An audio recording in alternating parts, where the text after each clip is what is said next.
বিসমিল্লাহির রহমানির রহিম। চট্টলার ঐতিহ্যবাহী চট্টগ্রাম কলেজ চট্টগ্রাম এর ইসলামিক স্টাডিজ অনার্স তৃতীয় বর্ষ সেশন 2017-18 এ অধ্যয়নরত শিক্ষার্থীদেরকে আজকের অনলাইন ভিডিও ক্লাসে আমি স্বাগত জানাচ্ছি। প্রিয় শিক্ষার্থী, তোমাদের প্রতি রইল তৃতীয় শুভেচ্ছা। আশা করি তোমরা নিজ নিজ পরিবারের সাথেই আছো, ভালো আছো, সুস্থ আছো এবং নিরাপদে আছো। আল্লাহর মেহেরবানিতে আলহামদুলিল্লাহ আমিও ভালো আছি। প্রিয় শিক্ষার্থী, গত 13 মে 2020 তারিখ কোর্স পেপার ইসলামী নৈতিকতা ও মূল্যবোধ অধ্যায় 6 যাকাত বিষয়ক একটি অনলাইন ভিডিও ক্লাস করেছি। তোমরা অধিকাংশ ছাত্রছাত্রীরা লাইক দিয়েছো, কমেন্ট করেছো, তোমরা তোমাদের ভালো লাগার অনুভূতি প্রকাশ করেছো। সত্যি তাতে আমি আনন্দ পেয়েছি। আজকে আমি তোমাদের একই কোর্স পেপার এথিক্স অ্যান্ড ভ্যালুসের অধ্যায় 10 সমসাময়িক সমস্যা, সমসাময়িক নৈতিক সমস্যা ও ইসলামের আলোকে তার সমাধান, selected contemporary ethical problems and their solutions in light of Islam। এই অধ্যায়ে অত্যন্ত গুরুত্বপূর্ণ একটি বিষয় সন্ত্রাস। আমি সিদ্ধান্ত নিয়েছি তোমাদের আজকে এই সন্ত্রাস বিষয়ে একটি ক্লাস নেব। প্রিয় শিক্ষার্থী, তার আগে আমি তোমাদেরকে একটি ছোট্ট ভূমিকা রাখতে চাই। সন্ত্রাস অধুনা বিশ্বে এক ভয়ানক ব্যাধি হিসেবে আত্মপ্রকাশ করেছে। এর ভয়াবহতা ও ধ্বংসযজ্ঞ সারা বিশ্বে দিন দিন বৃদ্ধি পাচ্ছে। এমনকি আধুনিক জ্ঞান বিজ্ঞান আবিষ্কার ও প্রযুক্তির উন্নয়ন, প্রযুক্তির উৎকর্ষ সাধনকে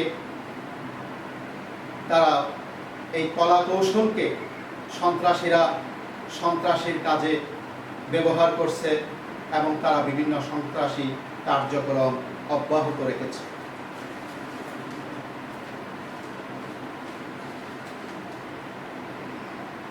আমাদের প্রিয় মাতৃভূমি বাংলাদেশও আজ সন্ত্রাস মুক্ত নয়, বরং এই সন্ত্রাসের কারণে সাধারণ মানুষ আজ উৎকণ্ঠিত, বিচলিত, তারা জুলুম, অন্যায়, অবিচারের শিকার হচ্ছে। দেশের অর্থনৈতিক উন্নয়ন আজ বাধাগ্রস্ত হচ্ছে। শিল্প ব্যবস্থাপনায় বিশৃঙ্খলা দেখা দিয়েছে এবং বাংলাদেশের অর্থনৈতিক উন্নয়নে বিভিন্ন রকমের বাধা সৃষ্টি করতেছে। তাই আমাদের বর্তমান সরকার সন্ত্রাস, দুর্নীতি, মাদক প্রতিরোধে এবং নির্মূলে জিরো টলারেন্স ঘোষণা করেছে এবং সরকারের সর্বশক্তি প্রয়োগ করে সন্ত্রাস প্রতিরোধে, নির্মূলে অভিযান পরিচালনা করছে এবং তার সুফল আমরা জনগণ পাচ্ছি। আশা করি অদূর ভবিষ্যতে আমাদের দেশে সন্ত্রাস, দুর্নীতি, এই মাদক দেশ থেকে নির্মূল হবে। প্রিয় শিক্ষার্থী, ইসলাম শান্তির ধর্ম। ইসলাম কখনো সন্ত্রাস, জঙ্গিবাদ এবং উগ্রবাদ প্রশ্রয় দেয় না। ইসলামের কোনো স্থান নেই। হযরত আদম আলাইহিস সালাম থেকে শুরু করে আমাদের প্রিয় রাসূল হযরত মুহাম্মদ রাসূলুল্লাহ সাল্লাল্লাহু আলাইহি ওয়াসাল্লাম পর্যন্ত আল্লাহ যত নবী রাসূল পৃথিবীর মধ্যে যুগে যুগে কালে কালে প্রেরণ করেছেন, তারা তাদের উম্মতকে কখনো সন্ত্রাস, উগ্রবাদ, জঙ্গিবাদের শিক্ষা দেয়নি। প্রিয় শিক্ষার্থী, আমরা ইসলাম শব্দের একটু বিশ্লেষণ করলেই দেখতে পাবো সন্ত্রাসের সাথে ইসলাম যায় না। ইসলামের সাথে সন্ত্রাসের কোনো সম্পর্ক নেই এবং থাকতে পারে না। ইসলাম শব্দটি সলমুন বা সিলমুন থেকে উদ্ভূত, যার অর্থ শান্তি প্রতিষ্ঠা করা, নিরাপত্তা দেওয়া, নিরাপদে থাকা, নিরাপদে রাখা।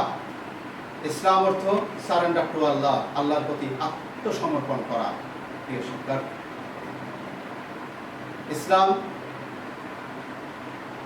ইসলামের সাথে সন্ত্রাসের কোনো দূরতম সম্পর্কও নেই। তাই আমরা বলতে পারি রাসূলুল্লাহ সাল্লাল্লাহু আলাইহি ওয়াসাল্লাম প্রকৃত মুসলিমের পরিচয় দিতে গিয়ে বলেন, ক্বালা রাসূলুল্লাহ সাল্লাল্লাহু আলাইহি ওয়াসাল্লাম, আল মুসলিমু মান সালামাল মুসলিমুনা মিন লিসানিহি ওয়া ইয়াদিহি। যেই ব্যক্তি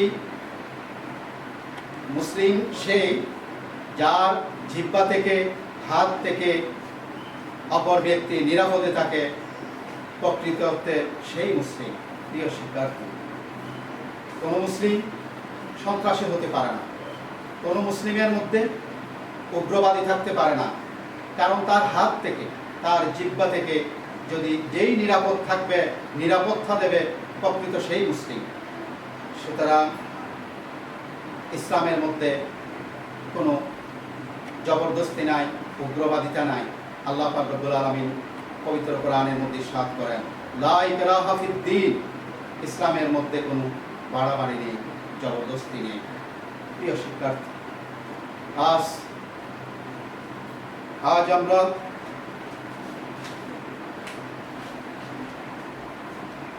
ইসলামের বিরুদ্ধে বিষোদ্গার করা হচ্ছে। ইসলাম ধর্মকে সন্ত্রাসী ধর্ম, মুসলমানদেরকে সন্ত্রাসী হিসেবে আজ প্রচার করা হচ্ছে।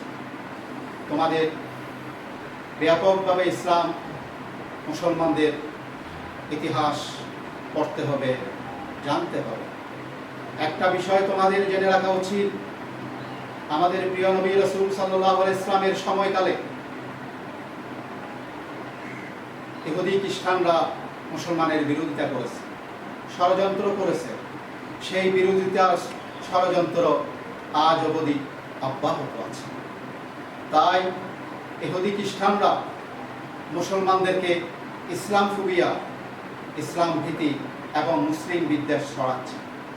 আন্তর্জাতিক মিডিয়ায় মুসলমানদেরকে সন্ত্রাসী, ইসলাম সন্ত্রাসী ধর্ম হিসেবে প্রচারণা চালানো হচ্ছে। আসলে কি জানো, এটার উদ্দেশ্য হলো সেই খ্রিস্টানদের এগুলো জেনে শুনেই করছে এবং তা তাদের নিজেদের স্বার্থ হাসিলের উদ্দেশ্যেই করছে। তোমরা জানো, ইসলামের আমেরিকার অর্থনীতি হচ্ছে অস্ত্র বিক্রির অর্থনীতি, যুদ্ধ অর্থনীতি। তাই মুসলিম বিশ্বে আল্লাহ যেই জনসম্পদ দিয়েছেন, তারা সেই মুসলিম বিশ্বের মধ্যে যুদ্ধ লাগিয়ে রেখেছে এবং মুসলিম দেশকে তারা কখনো ঐক্য হতে দিচ্ছে না, অনৈক্যের মধ্যে তারা রেখেছে। এবং ফিলিস্তিনের জনগণকে নিজ দেশে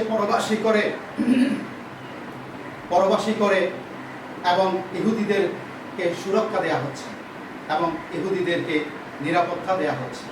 তোমরা জেনে অবাক করে, আজ ইহুদি খ্রিস্টানরা, বিশেষ করে আমেরিকা, মুসলমানদেরকে টার্গেট করেছে এবং মুসলমানদের সম্পদ লুটের জন্য তারা বিভিন্ন সন্ত্রাসী কার্যক্রম চালিয়ে যাচ্ছে এবং ইসলামকে, মুসলমান সম্প্রদায়কে তারা টার্গেট করে তাদের এই হীন চক্রান্ত চালিয়ে যাচ্ছে। তাই আজ আমি তোমাদেরকে আজকের এই সন্ত্রাসী পাঠ্যের মাধ্যমে যে সত্যিকার অর্থে ইসলাম আর সন্ত্রাস এবং দুটার মধ্যে পার্থক্য এবং আমাদের অবস্থান তোমরা জেনে রাখবে। আমাদের অবস্থান হচ্ছে চরমপন্থীও না, শিথিলতাও না। আমরা ওয়াসাতুন, আমরা উম্মাতুন ওয়াসাতিয়া, আমরা মধ্যম পন্থা অবলম্বনকারী একটি দল। সুতরাং আমাদের মধ্যে থাকবে না কোনো চরম পন্থা, আমাদের মধ্যে নাই কোনো শীতলতা। আমরা সত্যিকার মধ্যম পন্থা অবলম্বনকারী একটি দল, একটি ইসলামী উম্মাহ। সুতরাং আমরা আমাদের মূল ক্লাসে যাচ্ছি। তার মাধ্যমে আমরা এই সন্ত্রাস সম্পর্কে তোমরা বিস্তারিত জানবে এবং সন্ত্রাস সম্পর্কে তোমরা তোমাদের অবস্থান পরিষ্কার হবে, এই ভেবে আমি আমার মূল ক্লাসে চলে যাচ্ছি। আজকে আমি এই সন্ত্রাসের বিষয়টি নিয়ে তোমাদের সাথে সন্ত্রাসের পরিচয় এবং সন্ত্রাসের প্রকারভেদ, সন্ত্রাসের কারণ, সন্ত্রাসের স্বরূপ, সন্ত্রাসের কুফল এবং ইসলামের আলোকে সন্ত্রাস দমনের উপায় নিয়ে আমি আলোচনা করব। তাই আমাদের সময় সংক্ষিপ্ত, একটি ক্লাসের মধ্যে আমি এই অধ্যায়টা শেষ করতে চাই। প্রিয় শিক্ষার্থী, তোমরা একটু মনোযোগ সহকারে শুনবে এবং সাথে সাথে আমি তোমাদেরকেও বলবো যে কোর্স পেপারে সন্ত্রাস যে বিষয়টি রয়েছে তোমাদের কোর্স পেপারে সেটা পড়বে এবং আমার এই লেকচার থেকে তোমরা পয়েন্ট লিপিবদ্ধ করবে এবং সাথে অধ্যায়টা যদি তোমরা পড়ে নাও, আমি আশা করি এই সন্ত্রাস বিষয়ে তোমাদের অনেক জ্ঞান হয়ে যাবে, তোমরা অনেক বিষয় জানতে পারবে এবং তা তোমাদের চলার পথে তোমাদেরকে পথ দেখাবে এবং পরীক্ষার ক্ষেত্রেও তোমরা নিশ্চয় ভালো করবে। তাই আমি সন্ত্রাসের পরিচয়। প্রিয় শিক্ষার্থী, সন্ত্রাস শব্দটি বাংলা, এটা ত্রাস থেকে উদ্ভূত। ত্রাস শব্দের অর্থ হয় ভয়, সংখ্যা ও ভীতির পরিস্থিতি সৃষ্টি করা। শব্দটি আরবিতে ইরহাব এবং ইংরেজিতে টেরর, যার অর্থ এক্সট্রিম ফিয়ার, অর্থাৎ প্রচণ্ড ভীতি। যে শব্দ থেকে টেরোরিজম শব্দটি শুনি, তোমরা শোনো, এটার অর্থ হচ্ছে সন্ত্রাসবাদ। এই সন্ত্রাসবাদ অর্থ ভয় দেখিয়ে শাসন করাকেও সন্ত্রাস বলে। ভীতি প্রদর্শন দ্বারা রাজনৈতিক উদ্দেশ্য লাভের চেষ্টা করা, এই অর্থে শব্দটি ব্যবহৃত। তাই সন্ত্রাস বলতে সহজভাবে যেটা বোঝায়, the illegal use of threats, violence to obtain political demands. সন্ত্রাস বলতে শব্দটি অবৈধভাবে রাজনৈতিক সুবিধা হাসিলের জন্য অবৈধভাবে বল প্রয়োগ করা বা হুমকি দিয়ে বসে নিয়ে আসা। অথবা সন্ত্রাসের ধরনটা হতে পারে এরকম: প্রাইভেট বা সরকারি সম্পত্তি ছিনতাইকারী, দখলকারী অথবা কোনো রাষ্ট্রীয় উৎস ধ্বংসের মুখে ফেলে দেয়া। প্রিয় শিক্ষার্থী, আমি এই সন্ত্রাস শব্দটির সংজ্ঞায় সুন্দর একটি রাবেতা আল আলমুল ইসলামের সুন্দর একটি সংজ্ঞা তোমাদের সামনে আমি নিয়ে আসছি। সংজ্ঞাটি এরকম: কোনো ব্যক্তি, গোষ্ঠী বা রাষ্ট্র কোনো মানুষের ধর্ম, বুদ্ধিমত্তা, সম্পদ ও সম্মানের বিরুদ্ধে অন্যায়ভাবে যে শত্রুতা সৃষ্টি করে তাকে সন্ত্রাস বলে। তাছাড়া পরিবেশের বিপর্যয় সৃষ্টি করা, ব্যক্তিগত ও জাতীয় সম্পদ বিনষ্ট করা, প্রাকৃতিক সম্পদকে ধ্বংস করাও সন্ত্রাস হিসাবে গণ্য করা হয়। সংজ্ঞাটি আমাদের কাছে স্পষ্ট।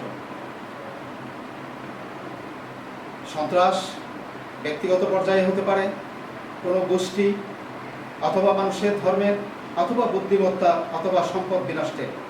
সুতরাং বিপর্যয় সৃষ্টি করার ক্ষেত্রেও যদি এই সন্ত্রাস হুমকি দেওয়া হয় অথবা শত্রুতা সৃষ্টি করা হয়, সেটাও সন্ত্রাসের পর্যায়ভুক্ত হবে। যেমন আমরা দেখতে পাই আমাদের দেশে একটি সন্ত্রাসী দল বা কতিপয় লোক একত্রিত হয়ে তারা অসৎ উদ্দেশ্যে একত্রিত হয়ে দেশের জনগণের সম্পদ দখল করে নেয়। যেমন আমরা মাঝে মধ্যে দেখতে পাই নদীর উপকূলে উপকূলবর্তী এলাকায় সরকারি সম্পদ তথা জনগণের সম্পদ দখল করে নিয়ে সেটার উপর অবকাঠামো তৈরি করে তারা মুষ্টিমেয় কিছু লোক উপকৃত হয়, তারা লাভবান হয়। সরকার তাদেরকে উচ্ছেদ করার জন্য, তাদের দখলদারিত্ব থেকে উচ্ছেদ করার জন্য ম্যাজিস্ট্রেটের মাধ্যমে অভিযান পরিচালনা করে এবং এই অভিযান পরিচালনা করতে গিয়ে অনেক সময় ম্যাজিস্ট্রেট সহ তার পুলিশেরা তাদের বাধার সম্মুখীন হয়। অনেক সময় তাদের সাথে অনেক অপ্রীতিকর ঘটনাও ঘটে থাকে। তাই সরকারকে আমরা ধন্যবাদ দিতে চাই। অনেক সময় এই সরকারি সম্পদ যারাই সরকারি থাকুক না কেন, জনগণের এই সম্পদকে জনগণের সম্পদকে জনগণের কাছে ফিরিয়ে দেওয়া, এই দখলদারিত্ব থেকে উচ্ছেদ করা এবং এই সন্ত্রাসী দলকে তাদের শক্তিকে ভেঙে দেওয়া, এটা উচিত এবং সেটা রাষ্ট্রীয়ভাবে তার ক্ষমতা প্রয়োগ করে, আইন প্রয়োগ করে সেইভাবে গ্রহণ করা উচিত এবং করা হয়। তোমরাও তা টিভির মধ্যে বিভিন্ন মিডিয়ায়, পত্রিকায় এ ধরনের ঘটনা দেখতে পাও। প্রিয় শিক্ষার্থী, এই সন্ত্রাসের প্রকারভেদ আমরা যা আলোচনা করলাম, এটাকে দুই ভাগে বিভক্ত করা হয়। সন্ত্রাসের প্রকারভেদ জাতীয় সন্ত্রাস আর হলো আন্তর্জাতিক সন্ত্রাস। প্রিয় শিক্ষার্থী, জাতীয় সন্ত্রাস রাষ্ট্রের অভ্যন্তরে, রাষ্ট্রের ভিতরে যেই সন্ত্রাসী কর্মকাণ্ড ঘটে, যেই সন্ত্রাসী তৎপরতা চলে, যার মাধ্যমে একটি অসৎ মানুষের একটা অসৎ শ্রেণীর সৃষ্টি হয় এবং এই অসৎ মানুষের কুমতলব কুপ্রবৃত্তি দ্বারা জনগণের ব্যবসা বাণিজ্যে, জনগণের উপর তারা ভীতি প্রদর্শন করে এবং শান্তি বিনষ্ট করে এবং সমাজের মধ্যে বিশৃঙ্খলা সৃষ্টি করে। প্রিয় শিক্ষার্থী, আমরা দেখতে পাই সমাজের অভ্যন্তরে এরকম বিশৃঙ্খলা সৃষ্টিকারী সন্ত্রাসী দল, সন্ত্রাসী গোষ্ঠী আছে, যারা এই সন্ত্রাসীর মাধ্যমে দেশের সম্পদের ক্ষতি করে, জনগণের ক্ষতি করে। তোমরা জেনে অবাক হবে, এই যে আমাদের দেশে অর্থ পাচার, এমনকি বাংলাদেশ ব্যাংকের যে রিজার্ভ চুরি, এই রিজার্ভ চুরির মধ্যেও এটা আমরা এই সন্ত্রাসী গোষ্ঠী এখানে জড়িত আছে। খুব সুকৌশলে, খুব বুদ্ধিমত্তার মধ্য দিয়ে এই কাজ যে হয়েছে তা আমরা ধরে নিতে পারি। তারা কখনো দেশের কল্যাণে তারা কাজ করে না, তারা দেশপ্রেমিক নয়, সত্যিকার অর্থে জনগণের সাথে তারা নেই এবং তারা দেশকে ধ্বংসের পথে তারা নিয়ে যায়। প্রিয় শিক্ষার্থী, আমাদের দেশে যে বাংলাদেশ ব্যাংকের রিজার্ভ চুরি হয়েছে, এটা বিশ্বের যে সমস্ত দেশ এটার সাথে জড়িত, এটা তাদের পক্ষে সম্ভব হতো না যদি আমাদের এই দেশের কিছু কুমতলব কুপবৃত্তির অর্থলোভী একটি শ্রেণী যদি জড়িত না থাকত। তাই ভবিষ্যতে যাতে এরকম না হয় আমাদের সরকার এ ব্যাপারে উদ্যোগ গ্রহণ করেছে। সরি হাওয়া রিজার্ভ থেকে অনেক টাকা কিছু টাকা ফেরত নিয়ে আসছে এবং ভবিষ্যতে যাতে এইরকম কোনো ঘটনার পুনরাবৃত্তি না ঘটে, আর যাদের মাধ্যমে এই ঘটনা ঘটেছে, যারা এই কাজ করেছে, তাদেরকে বিচারের অধীনে নিয়ে আসার জন্য আমরা সরকারকে অনুরোধ জানাবো এবং তোমাদের তরফ থেকে শিক্ষার্থীদের পক্ষ থেকেও সজাগ থাকা এবং সেই ব্যাপারে সোচ্চার থাকা উচিত। প্রিয় শিক্ষার্থী, আন্তর্জাতিক সন্ত্রাস এটা বিভিন্ন রকমের হতে পারে। আমরা যখন ইসলামের আলোকে solution in the light off ইসলামের আলোকে যখন সন্ত্রাসের সমাধান চাই, তাহলে আমরা বর্তমান বিশ্বে আন্তর্জাতিক সন্ত্রাস, বিশেষ করে মুসলমানেরা তার শিকার বেশি। নিশ্চয় তোমরা শুনে অবাক হবে, আমেরিকার হার্ট সিটি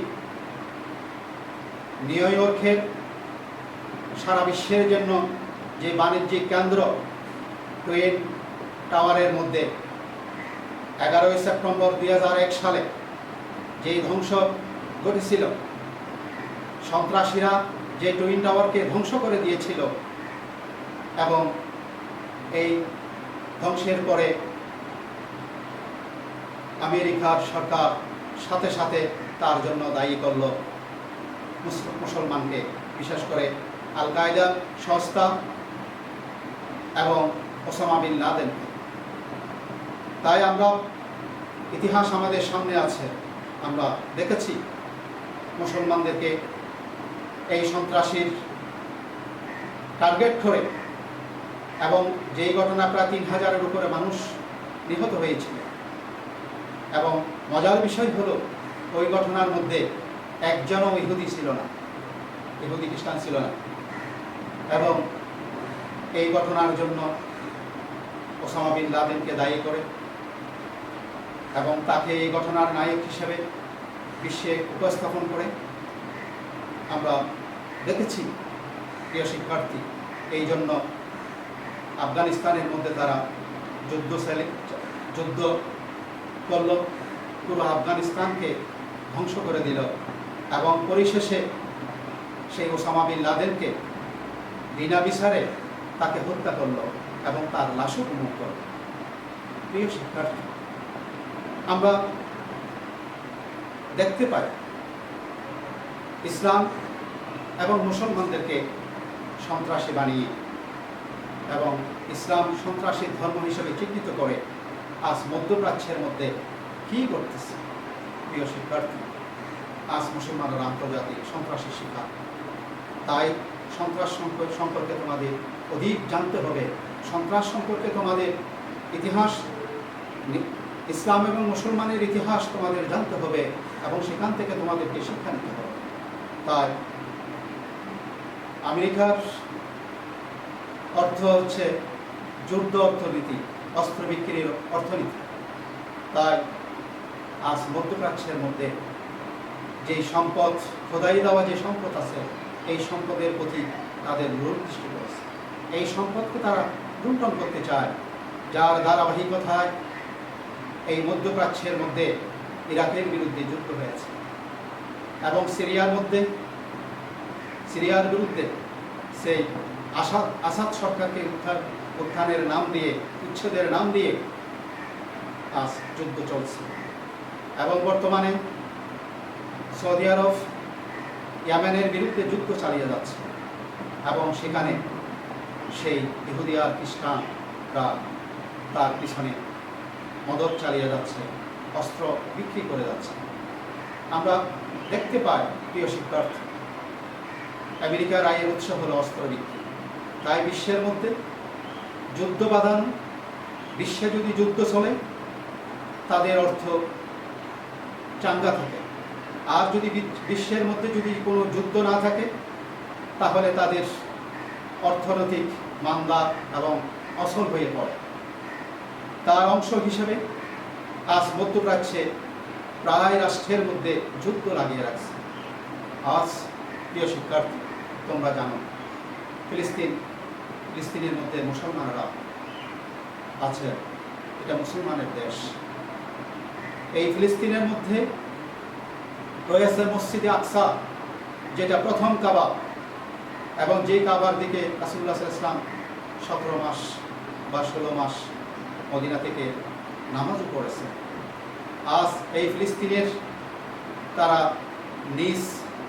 নিজ দেশে তারা পরবাসী হয়ে আছে, এবং তার আশপাশে বিভিন্ন দেশের মধ্যে তারা রিফিউজি হয়ে আছে।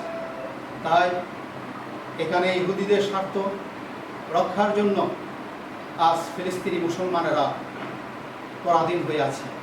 তাদের নিজস্ব জন্মভূমির মধ্যে তারা অশান্তির মধ্যে আছে। এটা আজ জিয়ে রাখছে।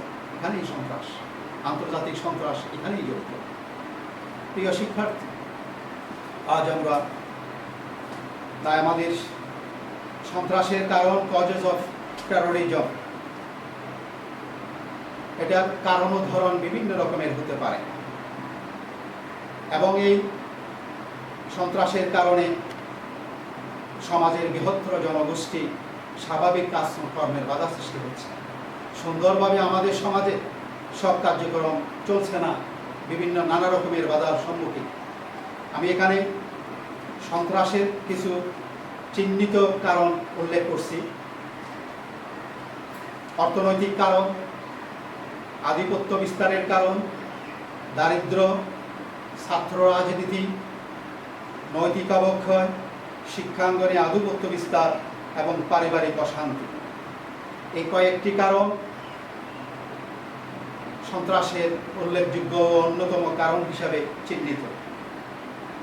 অর্থনৈতিক কারণ আমাদের দেশের অভ্যন্তরে আমরা দেখতে পাই টেন্ডারবাজি, এবং সরকারি উন্নয়নমূলক যেখানে কাজ হয় সেখানে বাধা, এবং সেখানে চাঁদা দাবি, এবং সেখানে হুমকি, এবং যেখানে আর্থিক লাভ এবং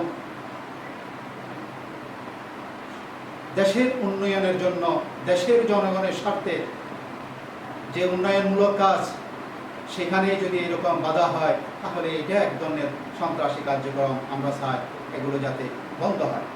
আধিপত্য বিস্তার, প্রিয় শিক্ষার্থী, তোমরা শিক্ষা প্রতিষ্ঠানে দেখবে আধিপত্য বিস্তারের জন্য সেখানে এক সংগঠন আরেক সংগঠনের উপর, অথবা একই সংগঠনের মধ্যে একটা আরেকটার উপর প্রাধান্য বিস্তারের জন্য বিভিন্ন সময় বিভিন্ন ঘটনা ঘটে, যার ফলে শিক্ষার পরিবেশ বিনষ্ট হয়, শিক্ষা প্রতিষ্ঠানের বিনষ্ট হয়।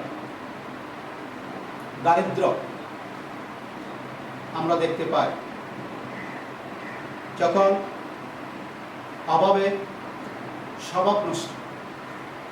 তাই বৈধভাবে যদি আয়ের পথ যদি না পায়, তখন অবৈধ পথে ইনকাম করতে গেলে এবং অন্যায় পথে উপার্জন করতে গেলে সেখানে নৈরাজ্য আর সন্ত্রাসের সৃষ্টি হয়। তাই এসবের কারণে সমাজের শান্তি বিনষ্ট হয়। ছাত্র রাজনীতি, প্রিয় শিক্ষার্থী, ছাত্র রাজনীতি প্রতিষ্ঠানে থাকুক যদি সত্যিকার অর্থে ছাত্র রাজনীতি থেকে যদি তারা আদর্শ চর্চা করে, সত্যিকার অর্থে ছাত্র রাজনীতি দ্বারা শিক্ষা প্রতিষ্ঠানের মধ্যে শিক্ষার্থীদের ন্যায্য দাবি আদায় করার জন্য তারা আন্দোলন করবে, বিনোদনমূলক অনুষ্ঠানের জন্য তারা আন্দোলন করবে, কর্তৃপক্ষকে জানাবে, এবং তাদের শিক্ষার সাথে সংশ্লিষ্ট যে কোনো সর্বসাধারণ সকল শিক্ষার জন্য যে লাভবান হয় সেই রকম আন্দোলন তারা নেতৃত্ব দেবে, এবং ছাত্র জীবনে আদর্শ নেতৃত্ব তারা শিখবে। বাস্তব জীবনে এসে দেশের দায়িত্ব তারা গ্রহণ করবে, দেশ পরিচালনায় তারা ভূমিকা রাখবে।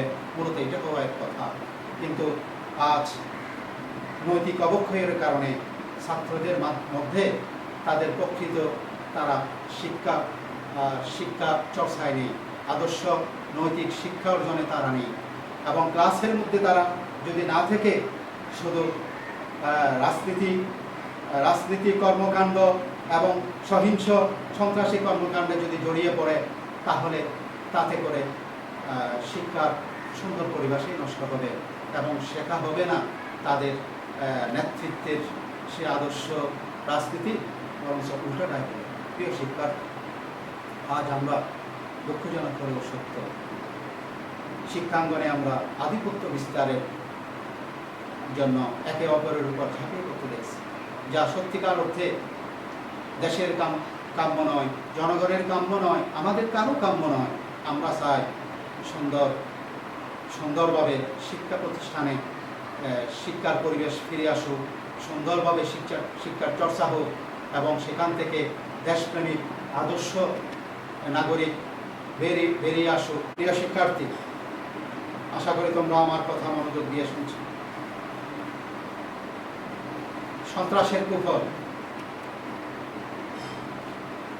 এক্ষেত্রে আমরা সামাজিক শান্তি বিনষ্ট করে, 2 সামাজিক নিরাপত্তাহীনতা বৃদ্ধি করে, 3 আইন শৃঙ্খলার চরম অবনতি ঘটে, 4 উৎপাদন ও বিনিয়োগে বাধাগ্রস্ত হয়, 5 কর্মসংস্থান সংকট ও বেকারত্ব বৃদ্ধি পায়, 6 জাতীয় ঐক্য বিনষ্ট করে, 7 পরস্পরের প্রতি ঘৃণা বিদ্বেষ ছড়ায়, 8 আইনের শাসন বাধাগ্রস্ত হয়, 9 দুর্নীতি ও ঘুষের প্রভাব বৃদ্ধি পায়, 10 আন্তর্জাতিক পর্যায়ে দেশের সুনাম ও সুখ্যাতি নষ্ট হয়ে যায়।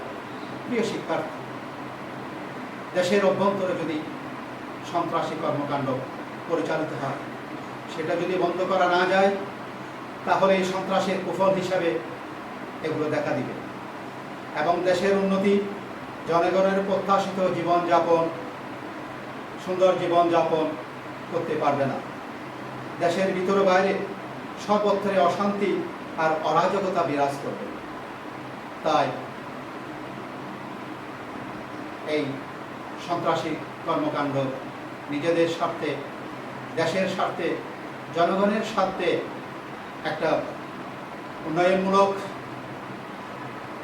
উন্নয়নশীল দেশে পৌঁছার জন্য আমাদের যে প্রত্যাশা, যে অগ্রগতি, যাতে কোনো এই সন্ত্রাস কর্মকাণ্ড যাতে বাধা হয়ে না দাঁড়ায়, সেই হিসেবে আমাদের এগিয়ে যেতে হবে এবং সেগুলোকে চিহ্নিত করতে হবে এবং রাষ্ট্রীয়ভাবে সেগুলোকে বাধা দিতে হবে, বন্ধ করতে হবে।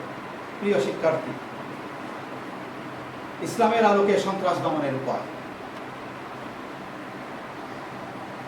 আলোচনা থেকে তোমরা বুঝতে পেরেছ, সন্ত্রাস দেশে চরম অশান্তি সৃষ্টি করে, মানুষের দুর্ভোগ বাড়ায়, নীতি নৈতিকতার অবক্ষয় ঘটায়, মানুষের মূল্যবোধের পতন ঘটায়। ফলে আমাদের সব ধরনের শান্তির সব উপকরণ থাকা সত্ত্বেও আমাদের দেশে শান্তি ফিরে আসবে না। তাই ইসলাম সন্ত্রাস প্রতিরোধে যেসব ব্যবস্থা গ্রহণের নির্দেশনা প্রদান করেছে তার কয়েকটি আমি উল্লেখ করছি। প্রিয় শিক্ষার্থী, প্রথমত নৈতিক শিক্ষা ব্যবস্থার প্রতি জোর দেওয়া। বর্তমানে তোমরা শিক্ষার্থী, তোমরা পড়ালেখা করছো, নিজেদেরকে আদর্শ নাগরিক হিসেবে গড়ে তুলবে, সচেতন নাগরিক হিসেবে গড়ে তুলবে, এই প্রত্যাশা জাতির, এই প্রত্যাশা আমাদের। তাই নৈতিক শিক্ষা ব্যবস্থার প্রতি জোর দেওয়া উচিত। তাকওয়া বা আল্লাহভীতি সৃষ্টি করা, 3 পরকালে বিশ্বাসী ও জবাবদিহিতার ভয় থাকা, 4 ভারসাম্যপূর্ণ জীবন গঠনের ব্যবস্থা গ্রহণ করা, মানুষের মাঝে ক্ষমার আদর্শ সৃষ্টি করা, পারস্পরিক দয়া ও সহযোগিতার মনোভাব সৃষ্টি করা, 7 ধৈর্যের আদর্শ স্থাপন করা। আল্লাহ পাক কোরআনে পাকের মধ্যে বলেন, ইসলামান ওয়াতাওয়াসাউ বিস সাবর, তোমরা একে অপরকে ধৈর্যের ধারণের ওসিয়ত করো, উপদেশ দাও। পারস্পরিক অধিকারের প্রতি সতর্ক হওয়া, ওয়াতাওয়াসাউ বিল হক, সূরা আসরের মধ্যে ওয়াতাওয়াসাউ বিল হক, তোমরা একে অপরের অধিকার সম্পর্কে ওসিয়ত করো, জানিয়ে দাও, পরামর্শ করো এবং ন্যায় বিচার প্রতিষ্ঠা করা। আল্লাহ পাক কোরআনের মধ্যে আ'দুলুহু আকরাবুত তাকওয়া, ন্যায় প্রতিষ্ঠা করা এটা তাকওয়া অত্যন্ত নিকটবর্তী। প্রিয় শিক্ষার্থী, 10 কর্মসংস্থান সৃষ্টি এবং মেধার ভিত্তিতে নিয়োগ নিশ্চিত করা। 11 মুসলিম জাতির লক্ষ্য। আল্লাহ পাক কোরআনে পাকের মধ্যে এই প্রসঙ্গে বলেছেন, ইয়া আইয়ুহাল্লাযীনা আমানু আ'তাসিমু বিহাবলিল্লাহি জামিআ ওয়া লা তাফাররাকু। হে বিশ্বাসীগণ, তোমরা আল্লাহর উজ্জকে শক্ত করে মজবুত করে ধারণ করো এবং কখনো বিচ্ছিন্ন হবে না। আর ঐক্যতায় সন্ত্রাস প্রতিরোধে অন্যতম হাতিয়ার। আল্লাহ পাক অন্য আয়াতে বলেছেন, ইন্নামাল মুমিনুনা ইখওয়াতুন, সারা বিশ্বের মুসলমানরা হচ্ছেন সম্পর্কে ভাই ভাই, তাই তারা সারা বিশ্বে ভ্রাতৃসংঘ গঠন করবে। প্রিয় শিক্ষার্থী, মুসলিম দেশগুলোকে নিয়ে যে ওআইসি গঠিত হয়েছে, আজ সে ওআইসি সেই মুসলিম বিশ্বকে ঐক্যবদ্ধ রেখে তাদের ইসলাম, তাদের স্বার্থকে সমুন্নত রাখা, তাদের সভ্যতাকে সমুন্নত রাখার জন্য তারা ব্যর্থ হচ্ছে। ছোট্ট একটা উদাহরণ দিই, আমাদের প্রতিবেশী দেশ মায়ানমার, আর সেখানে মুসলমানদেরকে তারা দেশ থেকে তাড়িত করেছে। আজ মায়ানমার থেকে প্রায় 10 থেকে 11 লক্ষ মায়ানমারি মুসলমান আমাদের দেশে রিফিউজি হয়ে আছে, মানবতার জীবনযাপন করছে। যদি ওআইসি যদি তারা ভূমিকা রাখতে পারত, বলিষ্ঠ ভূমিকা যদি রাখা যেত, তাহলে মায়ানমার এই সাহস পেত না। তাই আমরা আমাদের দেশের জন্য হয়েছে তারা বোঝা, এবং না পাচ্ছে তারা মানবতার জীবনযাপন করছে। প্রিয় শিক্ষার্থী, তাই তাদের প্রতি আমাদের সহানুভূতি আছে, তাদের প্রতি আমাদের সার্বিক সহযোগিতা রয়েছে। আমাদের দেশ সরকার তাদেরকে আসার সুযোগ দিয়েছেন এবং তাদেরকে সম্মানজনকভাবে নিজ দেশে ফিরিয়ে দিয়ে এবং নাগরিকত্ব লাভের মধ্য দিয়ে তাদের হারানো এবং তাদের থেকে উচ্ছেদ করা সেই বিঠি জায়গা জমি এবং তাদের সম্পদ ফিরিয়ে দেওয়ার জন্য ফিরিয়ে দেওয়া হোক, এটা আজ আমাদের সকলেরই দাবি। প্রিয় শিক্ষার্থী, তোমাদেরই এ ব্যাপারে জানতে হবে, বুঝতে হবে একটা দেশ থেকে কীভাবে এভাবে তার দেশের নাগরিককে তাড়িয়ে দেওয়া দিয়ে এভাবে লাঞ্ছনার মধ্যে ফেলে দেয়, এটা একটা সন্ত্রাসী। আমরা ধরে নেব এটা সন্ত্রাসী কর্মের অংশ। প্রিয় শিক্ষার্থী, পরিশেষে দেশ বিদেশে শান্তি প্রতিষ্ঠায় যে গুরুত্বপূর্ণ যে ভূমিকা নেওয়া উচিত, আমি সেই কয়েকটা পয়েন্ট বলে আজকের আমি এই ক্লাস শেষ করব। আমাদের দেশে অভিভিত্তিক শিক্ষা ব্যবস্থা প্রবর্তন বা চালু করা উচিত। এই অভিভিত্তিক শিক্ষার মধ্যে সত্যিকার অর্থে দেশপ্রেমিক এবং আদর্শবান, দানশীল, ধৈর্যশীল, নির্লোভ, জবাবদিহি নাগরিক সৃষ্টি হবে এবং তারাই দেশের মধ্যে সুন্দর পরিবেশ সৃষ্টি করবে, সমাজের মধ্যে শান্তি প্রতিষ্ঠা করবে। আর আমাদের দেশে বর্তমানে যে শিক্ষা ব্যবস্থা, প্রচলিত শিক্ষা, সেকুলার শিক্ষা ব্যবস্থা প্রকৃত আদর্শবান দেশপ্রেমিক নাগরিক এবং জবাবদিহি হিসাবে গড়ে তুলতে আজ আমার মনে প্রায় ব্যর্থ হচ্ছে। তাই অভিভিত্তিক শিক্ষা ব্যবস্থা দেশে চালু করা উচিত বলে আমরা মনে করি।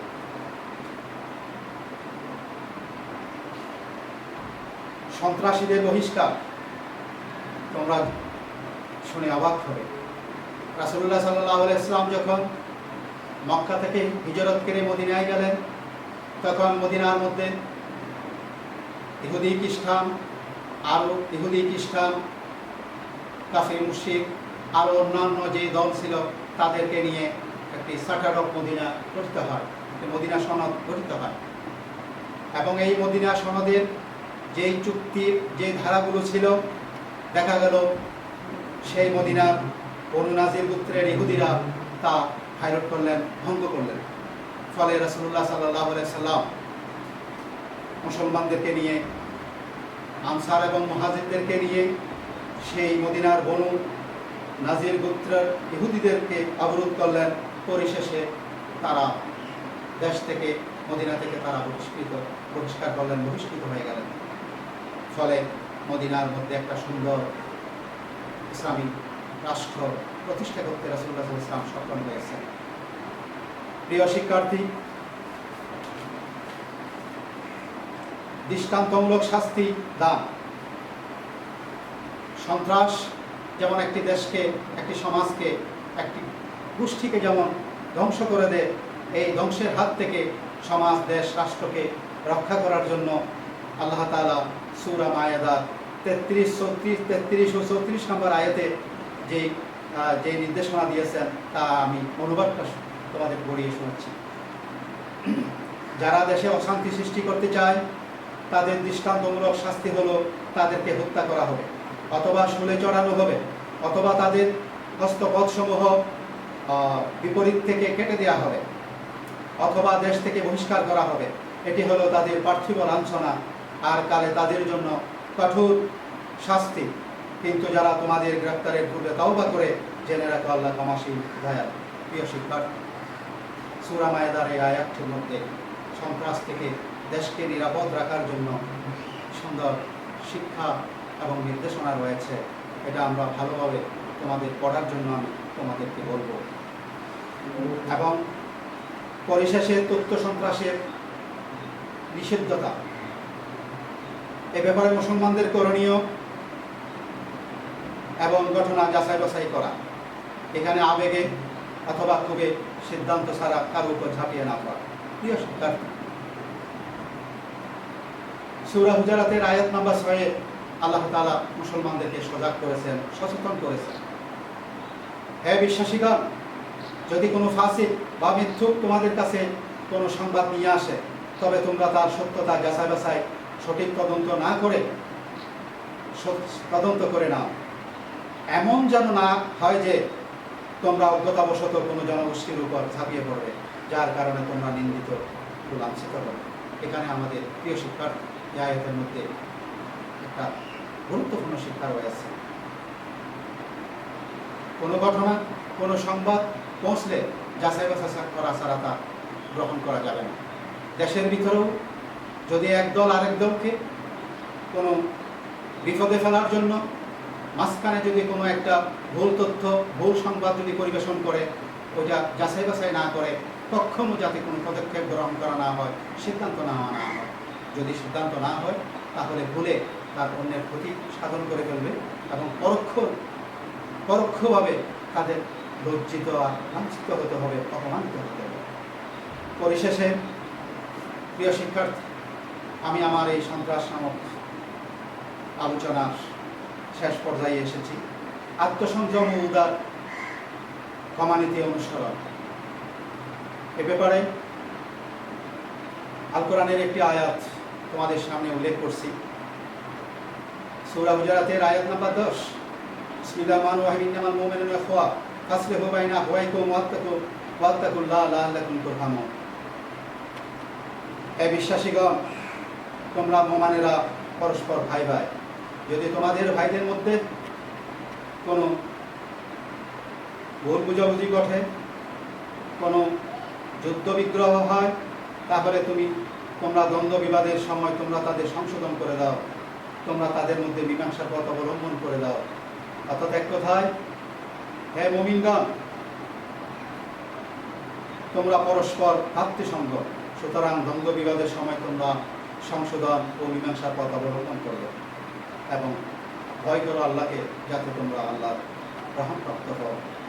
পরিশেষে প্রিয় শিক্ষার্থীবৃন্দু, সন্ত্রাস এই বিষয়ে আমি তোমাদের এই ক্লাসের যা আলোচনা করেছি, আশা করব তোমরা আমার এই ক্লাসটা মনোযোগ দিয়ে শুনবে এবং সাথে তোমাদের কোর্স পেপারের অধ্যায়টা ভালো করে মনোযোগ দিয়ে পড়বে এবং এখান থেকে পয়েন্ট তোমাদের কোর্স পেপারের সাথে মিলিয়ে নেবে।